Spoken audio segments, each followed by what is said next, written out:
As you probably know, Schedule 1 just got a new update, which includes a Stash and Dash storage unit property, which only has one employee, but it can still be used for some setups. So let's take a look at some of those. Now, just quick thing to note that if you want to play this update, you will have to enable the beta for Schedule 1 because it's not officially out. It's just in the beta phase. So if you want to know how to do that, check the pinned comment below. I will explain step by step how to enable this and how to play this update. Alright, so the first setup I wanted to show you is using a Botanist. Since it only has one employee, you will have to collect the trash yourself, and you will also have to pack the stuff yourself. But what we got here is a storage rack for, the supplies. We got 6 pots, which the Botanist is assigned for, as well as 2 drying racks, which the Botanist is assigned for.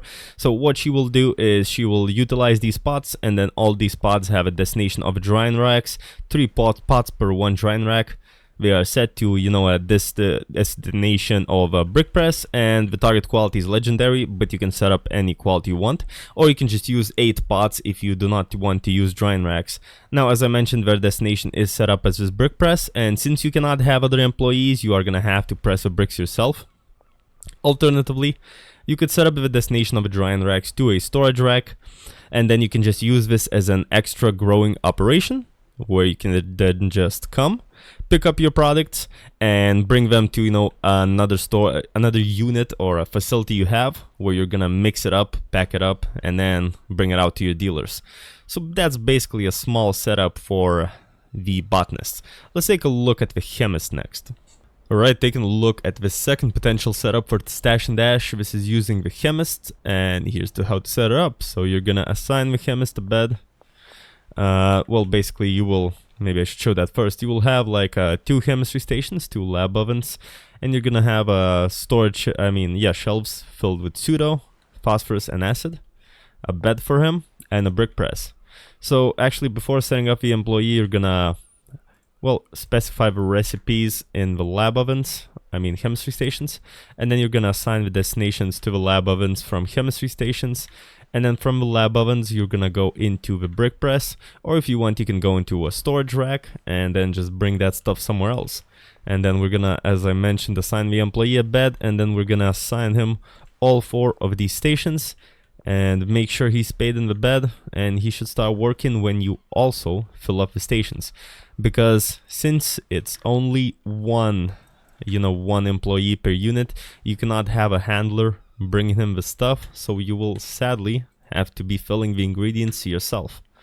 But then he will start working, and you're gonna be able to cook either crystal, or I assume you can bring some, coca plants over here and have a setup with a cauldrons and make the coke. But yeah, basically he will bring it to the brick press, you will press the items yourself, or you can just have him drop the products off on a storage shelf, bring him to another property, and then mix it up and, pack it up over there. But yeah, that's how the Chemist setup will work. Let's move on. Alright, and there's another very interesting way to utilize the storage unit, which is actually using it as a storage unit. So I place a bunch of shelves, even wall-mounted shelves, so you have a bunch of storage, as much as you might need. And I brought a Viper van filled with bananas. Man needs bananas, But basically you get a handler, you of course assign him a bed, you pay him.